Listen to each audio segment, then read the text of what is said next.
మళ్ళీ జీవము ఉదయించే, మరణం మరణించే మళ్ళీ జీవము ఉదయించే, నీ రూపము కనిపించే. హల్లెలూయా హల్లెలూయా హల్లెలూయా హల్లెలూయా హల్లెలూయా హల్లెలూయా హల్లెలూయా. ఈ మీడియా పరిచర్య ద్వారా మీ అందరినీ కలుసుకోవడానికి యేసయ్య ఇచ్చిన కృప కొరకు యేసయ్య కృతజ్ఞతాస్తుతులు చెల్లిస్తూ కూడి వచ్చిన మీ అందరికీ నా నిండు వందనాలండి. ఈ క్రిస్మస్ మాసంలో దేవుడు మీతో పంచుకోవడానికి నాకు ఇచ్చిన వాక్యం ఏంటంటే ఇర్మియా గ్రంథం 31వ అధ్యాయం 31వ వచనం అండి. ఈ వచనంలో ఏం రాయబడి ఉంటుందంటే, ఇదిగో నేను ఇజ్రాయేలు వారితోనూ యూదా వారితోనూ కొత్త నిబంధన చేయు దినములు వచ్చుచున్నవి, ఇదే యెహోవా వాక్కు. ఇక్కడ ఒక క్రొత్త నిబంధన చేస్తానని దేవుడు యూదా వారితోనూ ఇజ్రాయేల్ వారితోనూ చెప్పడం జరుగుతుంది. అది ఇర్మియా గ్రంథంలో 31వ అధ్యాయం 31వ వచనం నుంచి. ఇప్పుడు క్రొత్త నిబంధన చేస్తానని చెప్తున్నారు అంటే పాత నిబంధన కూడా ఒకటి ఉండాలన్నమాట. ఆ పాత నిబంధన ఎక్కడ కనిపిస్తుంది అంటే మీకు అందరికీ తెలిసిందే. మోషే ఏం చేస్తారంటే ఇజ్రాయెల్ జనాంగాన్ని అంతా ఐగుప్తు చెరలో నుంచి తీసుకురావడం జరుగుతుంది. అప్పుడు ఒక 10 కమాండ్మెంట్స్ అనేవి, ఒక 10 ఆజ్ఞలు దేవుడు ఇవ్వడం జరుగుతుంది అనమాట. అది మీరు చూస్తే నిర్గమాకాండంలో ఆ మోషే వారికి 10 ఆజ్ఞలు తీసుకొచ్చి ఇది దేవుని ఆజ్ఞలు అని చెప్పేసి ఇవ్వడం జరుగుతుంది అనమాట. దేవుడు తన చేతితో వ్రాస్తాడు, ఆయన చేతి వేలు కొనతో రాసి వాటిని ఇవ్వడం జరుగుతుంది అనమాట. 10 ఆజ్ఞలు చొప్పున మీరు ఉండండి అని చెప్తాడు అనమాట. అదే మనం ఇక్కడే 32వ వచనం చూస్తే ఇర్మియా 31:32లో ఇది ఐగుప్తులో నుండి వారిని రప్పించుటకై నేను వారిని చెయ్యి పట్టుకొనిన దినమున వారి పితరులతో నేను చేసిన నిబంధన వంటిది కాదు. ఈ క్రొత్త నిబంధన ఏంటి? ఆ నిబంధన వంటిది కాదంట, పాత నిబంధన వంటిది కాదంట.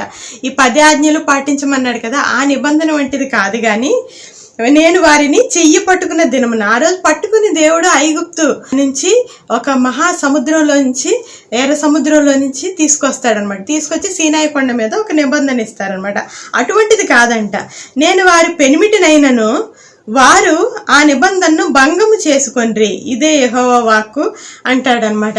ఈ కొత్త నిబంధన ఎందుకు ఇవ్వాల్సి వస్తుందంటే, పాత నిబంధనలో జనులు నిలిచి ఉంటే కొత్త నిబంధన ఇవ్వాల్సిన అవసరం రాదు. కానీ కొత్త నిబంధన అవసరం ఎందుకు పడిందంటే, పాత నిబంధనని వాళ్ళు భంగం చేసుకున్నారు, వాటిని పాటించలేదు అని చెప్తాడనమాట. పాత నిబంధనలో ఏముంటాయంటే అన్ని కూడా షరతులు ఉంటాయి. నువ్వు ఇలా చేస్తే నీకు అన్ని దీవెనలు, ఇలా చెయ్యకపోతే నీకు అన్ని శాపాలు, ఇలా చేస్తే నీకు అన్ని దీవెనలు అని ఎంతో షరతులతో కొన్ని ఆజ్ఞలు ఎలా ఉండాలి, ఎలా ప్రవర్తించాలనే చెప్తారనమాట.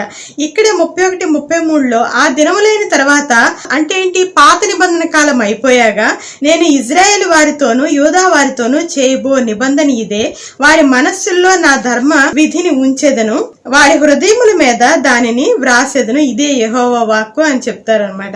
ఇక్కడ పాత నిబంధనకి కొత్త నిబంధనకి తేడా ఏంటంటే, అది రాతి పలకల మీద రాశాడంట, కానీ ఇక్కడ ఏం చేస్తాడంటే హృదయాల మీద రాస్తాడంట.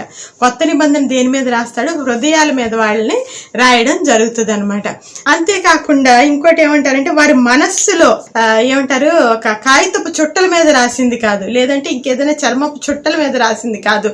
అది ఎక్కడ రాశాడంట? మనస్సులలో, వారి మనస్సుల్లో నా ధర్మ విధిని ఉంచేది. అందుకే ఎప్పుడు కూడా కొత్త నిబంధనలు మనకు మారు మనసు పాప క్షమాపణ అని వినిపిస్తూ ఉంటుంది అనమాట. ఈ పాత నిబంధన ఎక్కడ చేశారంటే ద్వితీయోపదేశకాండం 6వ అధ్యాయం 24వ వచనం నుంచి మనం చూస్తే, మనకు నిత్యము మేలు కలుగునట్లు యెహోవా నేటి వలె మనల్ని బ్రతికించినట్లు మన దేవుడైన యెహోవాకు భయపడి ఈ కట్టడలన్నిటినీ గైకొనవలనని మనకు ఆజ్ఞాపించును. మన దేవుడైన యెహోవా మనకు ఆజ్ఞాపించినట్లు ఆయన సన్నిధిని ఈ సమస్తమైన ఆజ్ఞలను అనుసరించి మనం నడుచుకున్నప్పుడు మనకి నీతి కలుగును అని ఉంటది అనమాట. ఇక్కడ అసలు ద్వితీయోపదేశకాండం 5వ అధ్యాయంలో మొత్తం అంతా కూడా ఎలా ప్రవర్తించాలి ఏంటి అని ఆ 10 ఆజ్ఞల సారాంశము చెప్తారనమాట. ఇంకా చాలా చెప్తారు. చెప్పి 6వ అధ్యాయం 24వ వచనంకి వచ్చేసరికి ఇప్పుడు నేను చదివింది ఏంటంటే, నిత్యము మేలు కలిగినట్లంట. మనకు నిత్యము మేలు కలిగినట్లు అంటే ఈ భూమి మీదే కాదు, పరలోకంలో కూడా మనకు మేలు కలిగినట్లు. నిత్యము మేలు కలుగునట్లు ఈ కట్టడలన్నిటినీ గైకొనాలి అని చెప్తారనమాట. ఈ ఆజ్ఞలన్నీ కూడా గైకొనాలి అని చెప్తారనమాట. ఈ ఆజ్ఞలు అనుసరించి నడుచున్నప్పుడు నీకేం కలుగుతుందంట, నీతి కలుగుతుంది అని చెప్తారనమాట. ఎందుకంటే ఈ భూమి మీద నీతిమంతుడు లేడు కదా, ఒక్కడు లేడు కదా, కానీ నీతి ఎలా కలుగుతుందంట, ఈ ఆజ్ఞలన్నిటినీ పాటించినప్పుడు కలుగుతుంది అంటారనమాట. అయితే మరి ఇంత గొప్ప ఆజ్ఞలు 10 కమాండ్మెంట్స్ దేవుడే స్వయంగా దిగి రాసిస్తే వీళ్ళకి ఆ ఆజ్ఞలు పాటించగలిగారా? వాళ్ళకి నీతి కలిగిందా? ఏమీ కలగలేదు. నీతి అంటే ఆజ్ఞలు పాటిస్తే కలిగేది, కానీ ఆజ్ఞలు పాటించడం అనేది వాళ్ళ వల్ల కాలేదు, వాళ్ళు జరగలేదు. ఎందుకంటే మనం తర్వాత 1 సమూయేలు గ్రంథం 12వ అధ్యాయం వరకు చూస్తే ఈ 12వ అధ్యాయం వరకు కూడా దేవుడు ఏం చేస్తాడంటే న్యాయాధిపతులనిచ్చి డైరెక్ట్ గా తన యొక్క పరిపాలన డైరెక్ట్ గా న్యాయాధిపతుల ద్వారా చేస్తూ ఉంటాడు అనమాట. వాళ్ళ న్యాయాధిపతులే దేవుడి దగ్గర విచారణ చేసి ఈ దేవుని యొక్క వాక్కును వారికి చెప్పి, లేదంటే ఆ తగిన కాలంలో ఎప్పుడైనా శత్రువులు వచ్చినప్పుడు శత్రువులను జయిస్తూ అలా డైరెక్ట్ గా దేవుడే ఈ పాత నిబంధన కాలం అంతా కూడా యుద్ధాలు జరిగిస్తూ ఎంతో చక్కగా న్యాయంగా పరిపాలించడం జరుగుతుంది అనమాట. కానీ ఇందాక చెప్పినట్టు 1 సమూయేలు గ్రంథం 12వ అధ్యాయంలో వాళ్ళు ఏమంటారంటే 13, 14, 15 వచనాలు చూస్తే, మీరు కోరి ఏర్పరచుకున్న రాజు ఇతడే. ఎందుకని ఇక్కడ రాజుని ఇవ్వాల్సి వచ్చింది? వాళ్ళు అడుగుతారు, మాకు న్యాయాధిపతులు వద్దు, మాకు రాజు కావాలని అడగడం జరుగుతుంది అనమాట. అందుకని ఈ వచనాల్లో ఒక రాజుని ఇస్తాడు. రాజునిచ్చి పాపం మళ్ళీ చెప్తాడు, మళ్ళీ నా ఆజ్ఞలు గైకొనండి అని చెప్తాడు అనమాట. మీరు కోరి ఏర్పరచుకున్న రాజు ఇతడే, యెహోవా ఇతనిని మీ మీద రాజుగా నిర్ణయించి ఉన్నాడు. మీరు యెహోవా యందు భయభక్తులు కలిగి ఆయన మాట విని ఆయనను సేవించి ఆయన ఆజ్ఞను భంగము చేయక మీరు మిమ్మును ఏలిన రాజును మీ దేవుడైన యెహోవాను అనుసరించిన ఎడల మీకు మేలు కలుగును. అయితే యెహోవా మాట వినక ఆయన ఆజ్ఞను భంగము చేసిన ఎడల యెహోవా హస్తము మీకు విరోధంగా ఉండును అన్నారనమాట. ఇక్కడ కూడా ఏంటంటే ఒక రాజునిచ్చి కూడా ఏం చెప్తున్నారు, యెహోవా యందు భయభక్తులు కలిగి ఉండమంటున్నారు, అలాగే ఆయన ఆజ్ఞను భంగం చేయొద్దంటున్నాడు. అలాగే అంతా మీరు చక్కగా ఈ ఆజ్ఞలు అనుసరించే రాజున్నా కూడా ఈ ఆజ్ఞలు అనుసరించే గనక మీరు నడిస్తే మీకు మేలు కలుగుతుంది అని చెప్పారు, నిత్యము మేలు కలుగుతుందనే చెప్పారు. కానీ ఈ రాజుల గ్రంథాల్లో కూడా ఎక్కడైనా మంచి రాజులు ఉన్నారా చెడ్డ రాజులు ఉన్నారా అని చూసుకుంటే చెడ్డ రాజులే ఎక్కువగా కనిపిస్తారు, మంచి రాజులు చాలా తక్కువగా కనిపిస్తారు. ఈ చెడ్డ రాజుల తరంలో అన్నిట్లో కూడా ఏంటంటే అందరూ కూడా జనులను నీతి మార్గం తప్పించి అనేకమైన పాపపు క్రియలు తట్టు ఈ రాజులు వాళ్ళని మళ్లించినట్లుగా చూస్తాం అనమాట. అందుకని ఏమైంది, వారికి నీతి కలగలేదు. అప్పుడు కూడా భంగం చేస్తూనే ఉన్నారు, దేవుని ఆజ్ఞలను వాళ్ళు మీరుతూనే ఉన్నారు. అలాగే ఎంతో మీరి ప్రవర్తించినప్పుడు చివరికగా ఏం చేస్తారంటే వారందరినీ అనేకమైన ప్రవక్తల ద్వారా మాట్లాడతారు. మనకు పాత నిబంధన గ్రంథమైన ఈ బైబిల్లో పాత నిబంధన గ్రంథంలో మనకి చాలా గ్రంథాలు కనిపిస్తాయి. అందులో మరి మోషే ద్వారా ధర్మశాస్త్రము ఈ 10 ఆజ్ఞలు ఇవ్వబడిన తర్వాత, ఇంకా అదే కాకుండా సంఖ్యాకాండం, ద్వితీయోపదేశకాండం ఎలా ఉండాలి, ఏంటి విధులు ఆచరణలు అన్ని చెప్పిన తర్వాత న్యాయాధిపతులు, అలాగే న్యాయాధిపతుల తర్వాత రాజుల గ్రంథము, ఇవన్నీ చూస్తే మనకి అంతా కూడా ఎక్కడా కూడా దేవుని వాక్యాన్ని పాటించింది తక్కువ, ఎక్కువగా మీరింది అంటే భంగం చేసింది ఎక్కువగా కనిపిస్తూ ఉంటది అనమాట. ఇలా ఇంకా ఎన్ని తర్వాత నుంచి ప్రవక్తల గ్రంథాలు వస్తాయి. అనేక మంది ప్రవక్తల ద్వారా మీరు ఈ విధంగా ప్రవర్తించొద్దు, మీరు నీతి మార్గంలోనికి మళ్ళుకోండి, న్యాయ మార్గంలోనికి మళ్ళుకోండి, ఇలా చెయ్యండి, నేను ఇలా దీవిస్తాను అని ఎన్నిసార్లు ప్రవక్తల ద్వారా బోధించినా కూడా అప్పటికీ కూడా వాళ్ళు ఏమాత్రము దేవుని మాటను వినడము జరగదనమాట. భంగము చేస్తూనే ఉన్నారు. చేసి ఇంకా ఆఖరికి దేవునికి ఏమొచ్చేసిందంటే ఇక వీరు నా మాట వినరు వీళ్ళు అని చెప్పేసి ఎప్పుడైతే ఆయన అనుకున్నాడో వాళ్ళని చెరలోకి తీసుకెళ్లిపోతాడనమాట. అలాగా ప్రవక్తల గ్రంథం అంతా కూడా అయిపోయాగా వీళ్ళు ఏం చేస్తారంటే చెరలోకి వెళ్ళిపోవడం జరుగుతుంది అనమాట. ఆ చెర బబులోని చెరలోకి వెళ్ళిపోవడం, అలాగే దేవాలయాన్ని, అలాగే ఇజ్రాయెల్ యొక్క ఆ కట్టడాలన్నిటినీ కూడా ఆ మహాపట్టణాన్ని కూల్చేయడం జరుగుతుంది అనమాట. కొత్త నిబంధన మనకి వచ్చేసరికి ఒక 400 ఏళ్ళు దేవుడు అలా ఆగిపోవడం జరుగుతుంది అనమాట. ఇక్కడ మీకు ఒక చిన్న కథ వినిపిస్తానండి, అందరికీ తెలిసిన కథే కానీ ఒక్కసారి విందాం. అదేంటంటే అనగనగా ఒక రాజుగారు ఉన్నారంట.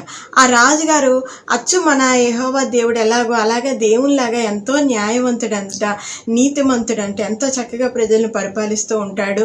ఆయన యొక్క రాజ్యంలో ధర్మము ఎంతో చక్కగా ధర్మంగా పరిపాలిస్తూ ఉంటాడనమాట. అలాంటప్పుడు ఏమవుతుందంటే ఆయన కుమారుడిని ఎంతో చక్కగా పెంచుతాడు, ఎంతో మంచి మాటలతో పెంచుతాడు. కానీ కుమారుడు చెడ్డ సహవాసాలతో దారి తప్పిపోతాడు అనమాట. దారి తప్పిపోయి అనేకమైన తప్పులు పాపాలు చేస్తుంటే ఎన్నోసార్లు హెచ్చరిస్తాడు. ఇట్లా ప్రవక్తల గ్రంథంలో ఎలాగైతే దేవుడు అనేక మార్లు హెచ్చరించాడో బిడ్డల్ని, అలాగే హెచ్చరిస్తూ ఎంతో ఎంతో ప్రేమిస్తూ ఎంతో హెచ్చరిస్తూ ఉన్నా కూడా అతను ఏమాత్రము దిద్దుబాటులోనికి రాడు, మారు మనస్సు పొందడనమాట. చివరిగా ఏం చేస్తాడంటే ఒక మరణ శిక్షకు పాత్రమైన ఒక పాపాన్ని అతను జరిగించడం జరుగుతుంది అనమాట. అప్పుడు ఈ న్యాయాధిపతిగా ఒక జడ్జిగా ఆ రాజుగారు కూర్చున్నప్పుడు ఏం చేయాలి? ఆయన ఎంతో నీతిమంతుడైన న్యాయాధిపతి కదా, అన్యాయస్తుడైన న్యాయాధిపతి కాదు. అందుకని అతన్ని ఏం చేస్తాడంటే మరణశిక్ష విధించడం జరుగుతుంది అనమాట. ఇప్పుడు ఇలాగే ఉంది, ఇప్పుడు దేవుని పరిస్థితి కూడా ఇలాగే ఉంది. ఏంటంటే మరణశిక్ష విధించారు, రేపు ప్రొద్దున ఆ కుమారుణ్ణి ఉరి తీయడం జరుగుతుంది అనమాట. అలాంటప్పుడు ఆ రాత్రి ఆ రాజుకు నిద్ర పట్టదనమాట. ఈ మరణ శిక్ష నుంచి నా కుమారుణ్ణి నేను ఎలా తప్పించుకుని తీసుకోవాలి, అతన్ని ఎలా బ్రతికించుకోవాలని విపరీతంగా ఆలోచిస్తూ ఉంటారనమాట. ఆలోచిస్తూ ఉన్నప్పుడు ఆయనకు ఒక ఉపాయం తడుతుంది అనమాట. అప్పుడు ఏం చేస్తాడంటే ఆ అధికారంతో ఆయన ఏం చేస్తాడంటే అతన్ని తప్పించేసి, కుమారుని జైల్లో నుంచి తప్పించేసి అతని స్థానంలో ఇతను ముసుగు వేసుకుని వెళ్ళి ఆ మరణ శిక్షను పొందడం జరుగుతుంది అనమాట. అలాగే ఇక్కడ దేవుడు ఆలోచిస్తున్నాడు, వీరికి ఎన్నిసార్లు చెప్పినా కూడా నా నిబంధనని మీరిపోతున్నారు, ఎన్నిసార్లు చెప్పినా వీళ్ళు నా నిబంధనలు నిలిచి ఉండట్లేదు, ఈ పాత నిబంధన రద్దయిపోయింది, వీరు ఎప్పుడైతే భంగపరిచారో ఈ పాత నిబంధన రద్దయిపోయింది, ఇప్పుడు నేను ఒక కొత్త నిబంధన చేయాలి. ఆ కొత్త నిబంధనలో ఎలా ఉండాలంటే వీరి పాపానికి శిక్ష అంతా కూడా నేనే అనుభవించాలి, నేనే శిక్షణ పొందాలి. వీరు మాత్రం చక్కగా స్వేచ్ఛగా వీరు ఎంతో మంచి జీవితం జీవించి, దీవెనకరమైన జీవితం జీవించి వీరు నా దగ్గరికి రావాలి అని ఆశిస్తున్నాడు అనమాట దేవుడు. అందుకని పరలోకం ఇవ్వాలని ఆశిస్తున్నాడు. అందుకని చెప్పి ఆయనకు ఒకే ఒక పరిష్కారం దొరికింది. అదేంటంటే తన కుమారుడి అయిన యేసయ్యను ఈ లోకానికి ఈ శిక్షను భరించడానికి పంపడం జరుగుతుంది అనమాట.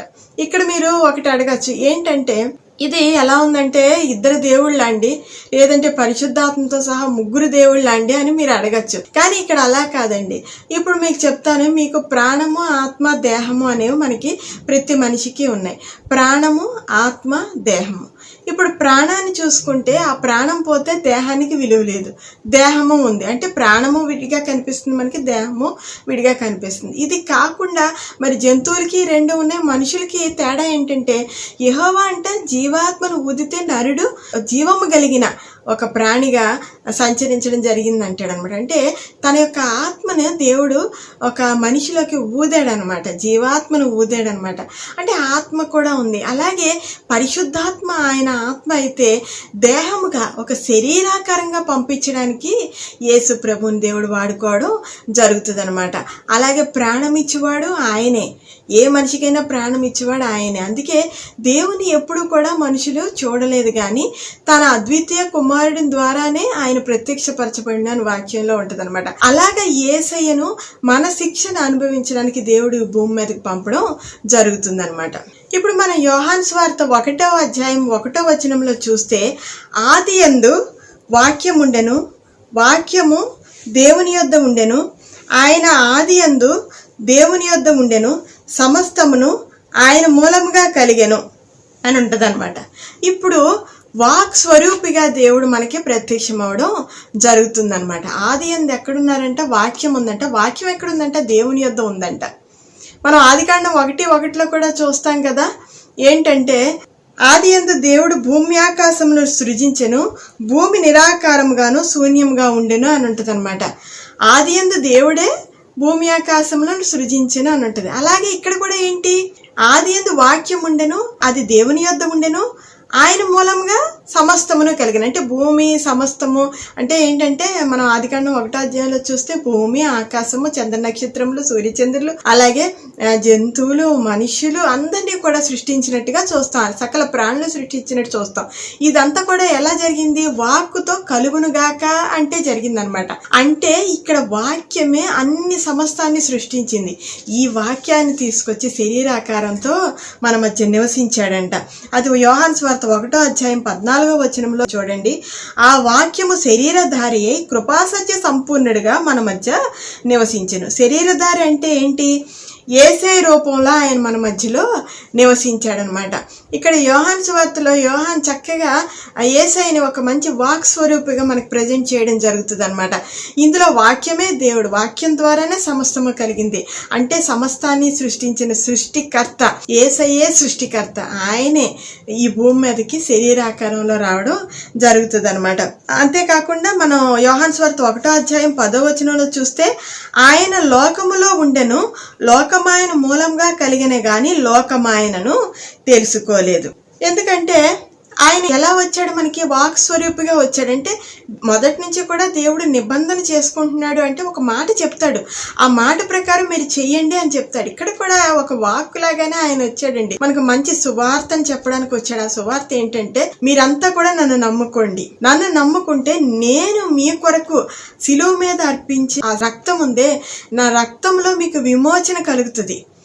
ఎలాగంటే ఒక పనిష్మెంట్ని, మీ యొక్క శాపాన్ని నేను ఆ శిలువ మీద భరిస్తాను కాబట్టి నన్ను నమ్ముకుంటే మీరు పరలోకం వెళ్ళే అవకాశం దొరుకుతుంది. ఈ శుభవార్త, ఈ వార్తనండి నోటితో మనం చెప్తున్నాం కదా, ఇది చెప్పడానికే దేవుడు యేసయ్యని వాక్ స్వరూపుగా ఈ భూమి మీదకి పంపడం జరుగుతుంది. అందుకే ఆయన పరిశుద్ధంగా, ఎలాగంటే ఒక బలి అవ్వాలంటే ఏం చేయాలి? పరిశుద్ధంగా ఉండాలి. అందుకే కన్యమరియ గర్భంలో పుట్టి ఆయన చాలా పరిశుద్ధుడిగా ఈ భూమి మీదకి వచ్చి, అలాగే పిలాతు ఎప్పుడైతే ఆయనకి మరణశిక్ష విధిస్తున్నాడో ఈయన యందు నేను ఏ నేరమో చూడలేదు, అసలు ఏ దోషమో చూడలేదు అంటాడు. ఆయనలో అసలు ఏ దోషమో లేదు. అంత పరిశుద్ధంగా బ్రతికి ఆయన మన కోసం శిలువ మీద త్యాగమయ్యాడు కాబట్టి మన పాపానికి పరిష్కారం దొరికింది. ఇంకెవరు కూడా అలా చేయలేరండి. ఎందుకంటే నీతిమంతుడు లేడు, భూమి మీద ఒక్కడూ లేడు. ఎవరూ పరిష్కారం చేయలేరు. ఎవరు రక్తం చిందించినా కూడా మనకు పరిష్కారం దొరకదు. ఓన్లీ ఆ దేవుని యొక్క పరిశుద్ధ రక్తంతోనే మనకు విమోచన దొరికింది. దానికోసమే ఆయన దీనుడిగా ఈ భూమి మీద తను తగ్గించుకుని పుట్టాడండి. ఆది దేవుడు, ఆది సంభూతుడు ఈ భూమి మీదకి సంభవించడం జరిగింది. అదే మన క్రిస్మస్ పండుగ అనమాట. ఇక్కడ యోహాను సువార్త 1వ అధ్యాయం 12వ వచనానికి వస్తే అక్కడ ఏముంటదంటే, తను ఎందరు అంగీకరించురో వారందరికీ, అనగా తన నామమందు విశ్వసించు వారికి దేవుని పిల్లలగుటకు ఆయన అధికారము అనుగ్రహించెను. ఆయన నమ్ముకుంటే పరలోక రాజ్య ప్రవేశమే కాదు, అంటే ఏదో ఒక సిటిజన్ లాగా అక్కడ మనం ప్రవేశించడం కాదు. ఎలా ప్రవేశిస్తామంటే ఆయన పిల్లలు అవ్వడానికి అధికారముగా దేవుడు ఇస్తున్నాడంట.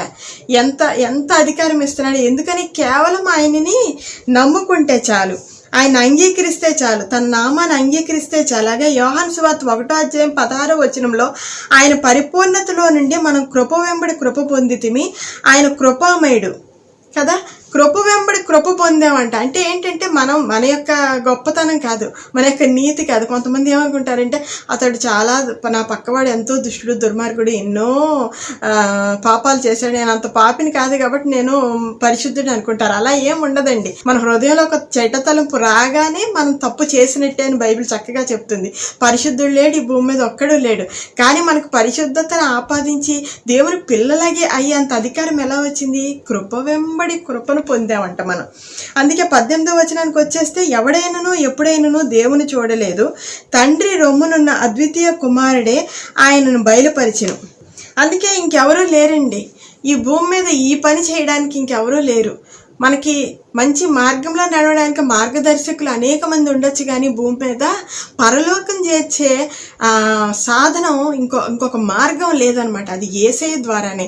ఆయన తీసుకున్న ఆ దెబ్బలు, ఆయన తీసుకున్న వాటి ద్వారా మనకు స్వస్థత అయినా, ఈ భూమి మీద మనకి సుఖంగా మనం జీవించాలన్నా ఆయనే. అలాగే పరలోకంలో పిల్లల అధికారంతో మనం జీవించాలన్నా కూడా యేసు రక్తమేనండి. యేసు రక్తాన్ని నమ్ముకున్న వారికే ఈ భూమి మీద క్షేమం కలుగుతుంది, పరలోకంలో చేరే మార్గం దొరుకుతుంది. అలా పరలోకంలో ఒక అధికారము, విజయం కలుగుతుందండి. మనకి ఏది కావాలన్నా కూడా, ఏ ఆశీర్వాదం కావాలన్నా కూడా ఎవరు నమ్ముకోవాలంటే యేసయ్యనే నమ్ముకోవాలండి. అంతేకాకుండా యేసయ్య ఏమన్నారంటే, నేనే మార్గమును సత్యమును, నా ద్వారానే తప్ప ఎవడును దేవుని దగ్గరికి చేరలేడని ఆయన స్పష్టంగా చెప్పారండి. అందుకే మనం ఆయన నమ్ముకుని ఈ లోకాన్ని, పరలోకాన్ని కూడా మనం దక్కించుకుందాం. ఈ వాక్యం ద్వారా మీరు దీవించబడితే దయచేసి ఈ క్రింద ఉన్న నెంబర్కి ఫోన్ చేసి మీ యొక్క ఆశీర్వాదాలు, మరి ఎంతోమంది ప్రార్థన విజ్ఞాపనలు అడుగుతున్నారు, మేము ప్రార్థిస్తున్నాము. వారు దయచేసి మీకు జరిగిన మేళ్లను మాతో పంచుకోండి, మాకు ఇంకా ఎంతో ప్రోత్సాహకరంగా ఉంటుంది. అంతేకాకుండా చేయబోయే ప్రార్థనలో కూడా ఏకీభవించి అనేక ఆశీర్వాదాలు పొందుకోండి.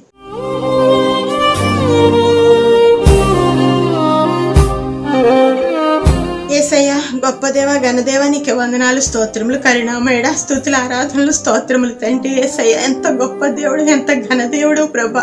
భూమి ఆకాశాన్ని సృజించిన దేవుడు అయ్యా, నా కోసం, మా కోసం తండ్రి, ఈ పాప జీవితం జీవించే మా కోసం తండ్రి, పరిశుద్ధతలోనికి నడపడానికి ఈ భూమి మీద, అలాగే పరలోకంలో కూడా ఆ పరిశుద్ధాత్మ ద్వారా అయ్యా ఎత్తబడ్డానికి, అయ్యా ఈ భూమి మీద అనేక ఆశీర్వాదాలు పొందడానికి, పరలోకంలో నిత్యత్వంలో మేలు కలుగునట్లు నీవు మా మధ్యలోనికి వచ్చినందుకు నీకే వందనాలు, స్తోత్రములు, కృతజ్ఞతాస్తుతులు ప్రభా. అయ్యా, ఇక్కడ కూడి ఉన్న వారి ప్రతి ఒక్కరిని దీవించండి, ఆశీర్వదించండి. అలాగే ఎవరైతే తండ్రి నిన్ను నమ్ముకోవాలని తీర్మానించుకున్నారో ప్రభా, నీ మార్గంలో నడవాలని తీర్మానించుకున్నారో వారందరినీ బహుగా దీవించి ఆశీర్వదించమని యేసు నామమున అడిగి వేడుకొంచున్నాను తండ్రి, ఆమేన్. మరి ఒక్కసారి ఇదే ఛానల్లో మిమ్మల్ని మరి ఒకసారి కలుసుకునే పర్యంతం కూడా దేవుడు మీ అందరినీ కూడా బహుగా దీవించి ఆశీర్వదించును గాక. ఇప్పుడు నా కుమార్తె పాడే ఈ ఆరాధన కీర్తనలో మీరు కూడా ఏకీభవించి ఆశీర్వాదం పొందండి.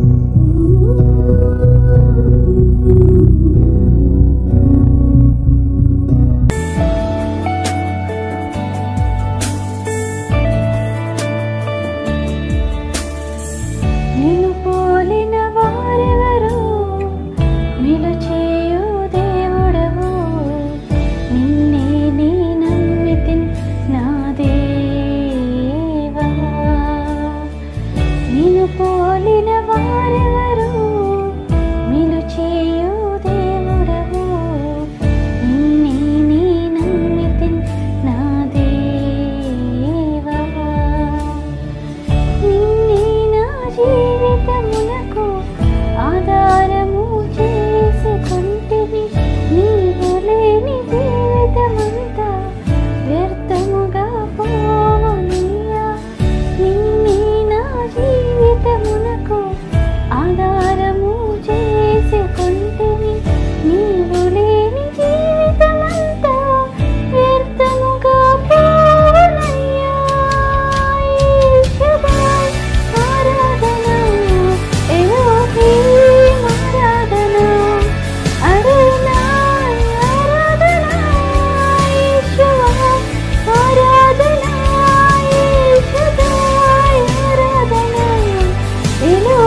ఆరాధన ఆత్మీయమైన ఆరాధన ఆరాధన ఆరాధన ఆత్మీయమైన ఆరాధన మహనీయుడైన